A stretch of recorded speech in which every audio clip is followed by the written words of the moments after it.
महात्मा बुद्ध कहते हैं, आप तब तक उस मार्ग पर नहीं चल सकते जब तक आप खुद वो मार्ग नहीं बन जाते।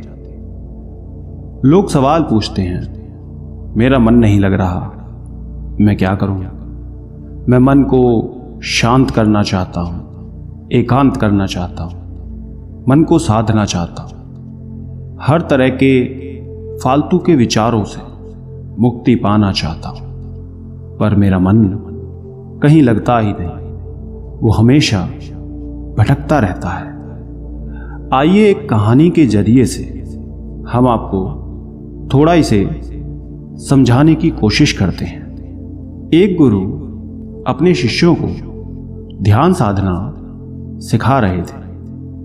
तभी एक शिष्य बोला, हे गुरुवर, मैं कुछ समझ नहीं पा रहा, क्या मैं आपसे कुछ पूछ सकता हूं? गुरुजी ने कहा, बिल्कुल पूछ सकते हो। शिष्य ने कहा, जैसे मैं पानी पीता हूं तो मेरी प्यास बुझ जाती है, या कोई भी पानी पीता है तो उसकी प्यास बुझ जाती है, तो यह ध्यान के संबंध में ऐसा क्यों नहीं होता? जब हम आपके कहे अनुसार एक जैसा ध्यान करते हैं तो हम में से कोई पहले तो कोई बाद में तो कोई कभी भी ध्यान की स्थिति को प्राप्त कर ही नहीं पाता। ऐसा क्यों होता है? जैसे पानी से सबकी प्यास बुझ जाती है, वैसे ही ध्यान से सबके ज्ञान चक्षु खुल जाने चाहिए, पर ऐसा नहीं होता है। गुरुजी ने कहा, कल किसी ने भोजन पर हमें आमंत्रित किया है, कल तुम मेरे साथ चलना, मैं तुम्हारे प्रश्नों के उत्तर वहीं दूंगा। अगले दिन दोनों गुरु शिष्य भोजन के लिए एक धनी व्यक्ति के घर पहुंचे। धनी व्यक्ति की पत्नी ने उन्हें भोजन पर बुलाया था। दोनों भोजन करने बैठ जाते हैं।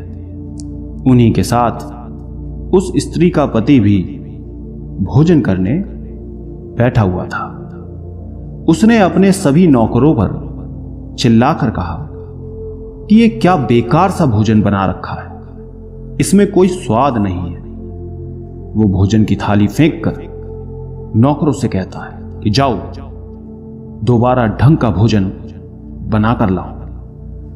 धनी व्यक्ति की पत्नी ने उन दोनों गुरु शिष्य से क्षमा मांगकर उन्हें भोजन परोसने लगी। दोनों ने भोजन किया। गुरु ने अपनी थाली में 2 रोटी छोड़ दी। गुरु ने उस स्त्री से कहा कि बेटी, क्या तुम मुझे ये 2 रोटी बांध कर दे सकती हो? स्त्री ने उन रोटियों को बांध कर दे दिया। उसके बाद दोनों वहां से निकल गए।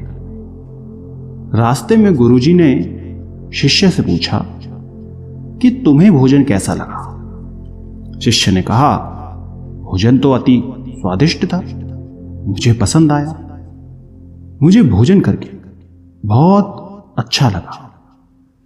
गुरु ने कहा, इससे अधिक तुम्हें और कुछ नहीं लगा? शिष्य ने कहा, इससे अच्छा और क्या लग सकता है गुरुदेव? मेरी भूख मिट गई, मेरा पेट भर गया। गुरुजी ने कहा, भोजन तो अच्छा था, फिर उस स्त्री के पति को भोजन पसंद क्यों नहीं आया? भोजन तो अच्छा बना था ना, भोजन एक ही था, तब उसे पसंद क्यों नहीं आया? शिष्य ने कहा, आप ठीक कहते हैं गुरुदेव, मैं तो कुछ समझ ही नहीं पा रहा हूं, आप ही कुछ बताएं। गुरुजी ने कहा, अभी तुम मेरे साथ आगे चलते रहो। गुरु शिष्य चलते चलते बहुत दूर निकल आए।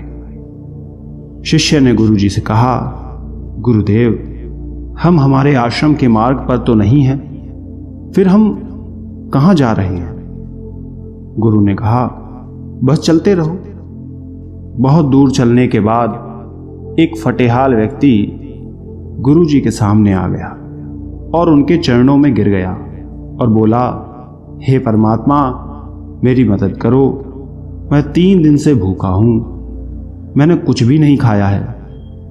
आप कृपया कर मुझे कुछ खाने को दें। गुरुजी ने उस व्यक्ति को एक पेड़ के नीचे बिठाया और उन 2 रोटियों को निकाल कर दिया जो उस महिला ने उन्हें बांध के दी थी। रोटियों को देखते ही उस गरीब व्यक्ति की आंखों में चमक आ गई। उसने तुरंत उन 2 रोटियों को लेकर खा लिया। खाते समय उस व्यक्ति की आंखों से आंसू निकल रहे थे। वो रो रहा था और खाता जा रहा था और हाथ से इशारे कर रहा था, जैसे वो किसी अदृश्य शक्ति को कह रहा हो कि तेरा धन्यवाद इस रोटी के लिए। खाने के बाद उसने गुरुजी को प्रणाम किया और धन्यवाद कहा। गुरुजी ने उस व्यक्ति से पूछा कि भोजन का स्वाद कैसा था। उसने कहा, स्वाद तो कहीं था ही नहीं, केवल जीवन था परमात्मा और ईश्वर था। ये रोटियां नहीं थी, ये तो साक्षात जीवन था। ये कहकर वो व्यक्ति वहां से चला गया। गुरु ने शिष्य से कहा, देखो, भोजन वही था, लेकिन एक व्यक्ति को उसमें स्वाद नहीं आता। तुम्हें उसमें स्वाद आया, तुम्हें भोजन पसंद आता है, लेकिन वहीं एक व्यक्ति को इस भोजन में स्वाद नहीं आता, बल्कि वो इसमें ईश्वर, परमेश्वर और जीवन को देख लेता है। इसी से पता चलता है कि व्यक्ति और भोजन की तृप्ति में भी अंतर है। पहले व्यक्ति की इसमें कोई तृप्ति नहीं होती, तुम्हें थोड़ी तृप्ति होती है, और इस व्यक्ति को अनंत तृप्ति होती है। ऐसा ही ध्यान के संबंध में होता है। जिसको जितनी ज्यादा प्यास होती है, वो उतनी ही जल्दी मार्ग बना लेता है। उस शिष्य की जिज्ञासा का समाधान हो गया था, उसके प्रश्नों का उत्तर उसे मिल गया था, लेकिन प्रश्न का उत्तर अभी हमारे नहीं मिला। प्रश्न था, मन क्यों नहीं लगता? दोस्तों, जो लग जाए वो मन नहीं है। मन का स्वभाव ही है भागना। जब हमारे पास कोई चीज अत्यधिक होती है, तब मन उससे भागने लगता है। जैसे उस धनी व्यक्ति का मन जो उस भोजन से भाग रहा था, जो उसके लिए आम बात थी। लेकिन जब कोई चीज हमारे पास सीमित मात्रा में होती है और हमें मिल भी जाती है, तब हमारा मन उससे जुड़ा भी रहता है और हम उस चीज की थोड़ी बहुत अहमियत भी रखते हैं। जैसे उस शिष्य का मन जो उस भोजन से थोड़ा बहुत जुड़ा हुआ था, तो उसने उस भोजन के स्वाद को भी जाना। लेकिन जब हमें कोई चीज चाहिए होती है और वो हमारे पास नहीं होती, तो पहले हमारा मन उस चीज के लिए बहुत ललाहित रहता है। वो हर हाल में उसे पा लेना चाहता है। लेकिन जब कोई चीज प्राणों से जुड़ी हो, जैसे कि वो 2 रोटी, और जब बात प्राणों पर आ जाए, तब मन गायब हो जाता है। तब आप स्वाद नहीं देखते, भोजन का प्रकार नहीं देखते, तब आपको सिर्फ भोजन चाहिए होता है। तब आप एकाग्र हो जाते हैं भोजन के लिए। जो मिले उसी में आपको आनंद आ जाता है। स्वाद हो या ना हो, आपके प्राण अंदर तक उसे स्वीकार कर लेते हैं। और यह तब होता है जब मन नहीं होता। हम हमारे मन को लगाने की बहुत कोशिश करते हैं। कुछ पढ़ाई में लगाने की कोशिश करते हैं, तो कुछ अपने काम में लगाने की कोशिश करते हैं, लेकिन आपने देखा होगा कि मन कहीं नहीं लगता, और ये लग भी नहीं सकता, क्योंकि इसका काम किसी चीज में लगना है ही नहीं, बल्कि इसका काम है आपको भगाना इधर से उधर। एक चीज आपको मिली तो दूसरी चीज पर ले जाना, दूसरी चीज आपको मिली तो तीसरी चीज पर ले जाना। मन संतुष्टि को नहीं जानता, वो केवल पाना जानता है। पाने के बाद भूल जाना जानता है। जो मिल गया उसे छोड़ देने की आदत होती है, जो छूट गया उसे फिर से पा लेने की आदत मन की होती है। अपनी जिंदगी के पिछले हिस्सों को देखें और जानें कि क्या आपका मन कहीं लगा है, कहीं रुका है, या वो केवल आपको अभी तक भगा रहा है। अब सवाल आता है कि अगर मन का काम भागना या फिर भगाना ही है, तो क्या जिंदगी भर हम भागते ही रहेंगे? क्या हम कहीं रुकेंगे नहीं? ध्यान से देखो तो जिंदगी ऐसी ही है। जन्म से लेकर मृत्यु तक इंसान भागता ही रहता है, कभी किसी चीज के पीछे तो कभी किसी दूसरी चीज के पीछे। लेकिन फिर भी कुछ इंसान अपवाद हो जाते हैं, फिर वो रुक जाते हैं, भागना बंद कर देते हैं। तब चीजें उनके पीछे भागती हैं, वो किसी चीज के पीछे नहीं भागते। इसका सबसे बड़ा उदाहरण स्वयं गौतम बुद्ध है। हम आम लोग कैसे अपने जीवन में ठहराव ला सकते हैं, कैसे हम अपने जीवन में एकाग्रता ला सकते हैं, कैसे हम अपने जीवन में अपने मन को, अपने आप को नियंत्रित करने से रोक सकते हैं। और इसका एक ही रास्ता है, वो है ध्यान। ध्यान व्यवस्था लाता है, मन भागता है। ध्यान ठहराव बुलाता है, मन लालच देता है। ध्यान लालच को देखने की दृष्टि देता है। मन कहता है दूसरी चीज को पकड़ लो, ध्यान कहता है जो मिला है उसे जान ले। ध्यान एकाग्रता लाता है, लेकिन ध्यान को लेकर भी हम भ्रमित रहते हैं। ध्यान का मतलब आंखें बंद कर बैठ जाने को ही समझ लेते हैं। एक छोटी बच्ची बहुत अच्छी बांसुरी बजाती है, और जब वो बांसुरी बजाती है तब उसके सुर में खो जाती है, तब उसका मन गायब हो जाता है। उसके प्राण केवल उस बांसुरी की धुन में ही रम जाते हैं, और यही उसका ध्यान बन जाता है। लेकिन ऐसा इसलिए होता है क्योंकि इस लड़की को उस बांसुरी में रस आता है, आनंद आता है। यही उसकी प्रकृति है। वो वही कर रही है जो वो हो सकती है। एक अध्यापक है, जब वो अपने छात्रों को पढ़ाता है तो उसमें खो जाता है। वो अपने प्राणों से उस पढ़ाने का आनंद लेता है, उसमें रुचि है उसे। यही उसकी प्रकृति है। जब वो पढ़ा रहा होता है तब उसके मन में कोई हलचल नहीं होती। वो तब ना तो भूतकाल की बात सोचता है, ना भविष्यकाल की। वो केवल वर्तमान के क्षण में ही रहता है, और यही उसका ध्यान है। जो व्यक्ति जो है, अगर वो वही होने लगे तो उसमें स्वतः से ही ध्यान घटित होने लगता है, वो एकाग्र होने लगता है।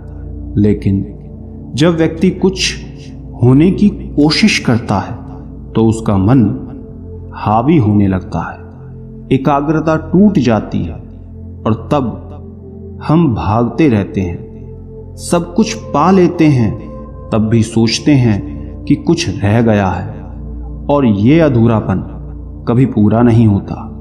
क्योंकि जो आप हो सकते थे, जो आपकी प्रकृति थी, वो आप नहीं हुए, बाकी सब कुछ हो गए। ऐसे ही आप हमेशा अधूरे रह जाते हैं।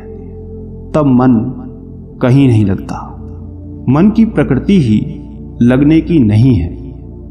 जो लगता है वो एकाग्रता है, वो ध्यान है।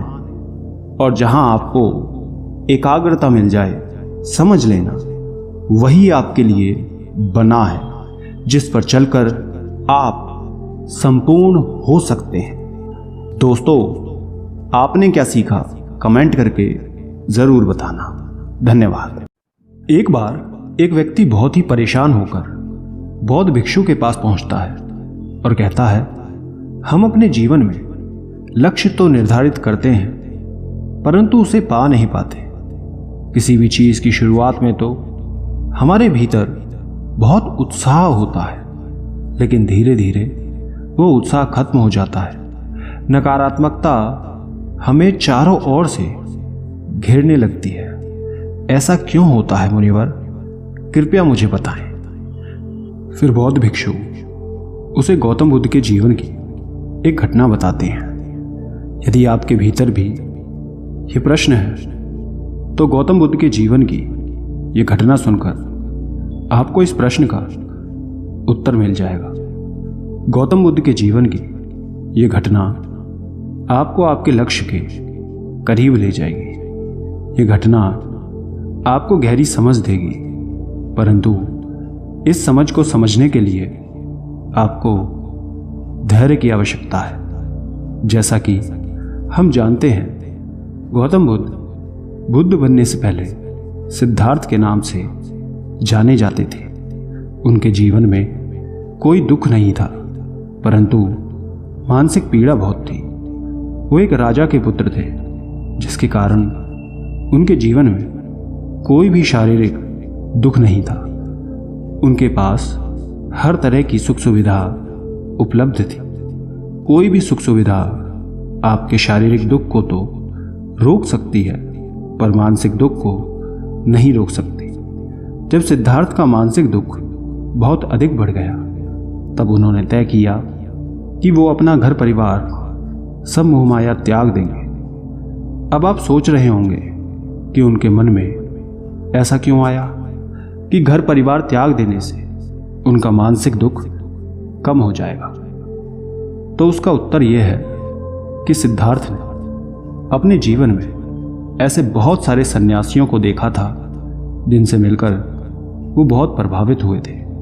जब वो अपने जीवन में पहली बार किसी सन्यासी से मिले थे, तब उनके मन में विचार आया कि मैं एक राजा का पुत्र होकर भी इतना दुखी हूं, भीतर से परेशान हूं, और वो एक भिखारी होकर भी भीतर से इतने खुश हैं। उन्हें देख सिद्धार्थ के मन में यह विचार आता है कि उन्हें भी अपना घर परिवार त्याग देना चाहिए, परंतु त्याग देना भी इतना आसान नहीं है जितना हम समझ रहे हैं। छोटी से छोटी चीज़ें जिनसे हम जुड़े हुए हैं, उसे हमेशा के लिए खुद से दूर कर देना बहुत मुश्किल होता है, जब तक कि हमें उससे बड़ी कोई और चीज़ ना मिल जाए। परंतु बुद्ध के साथ ऐसा कुछ नहीं हुआ। उन्हें ऐसी कोई बड़ी चीज़ नहीं मिली थी। उन्होंने तो बल्कि अपना सब कुछ छोड़ दिया जो उनके पास था। और बुद्ध ऐसा इसलिए कर पाए क्योंकि उनके भीतर ऐसा विश्वास था कि जो दुख उनके भीतर चल रहा है उसका अंत जरूर होगा। किसी भी कार्य की शुरुआत विश्वास के द्वारा ही होती है।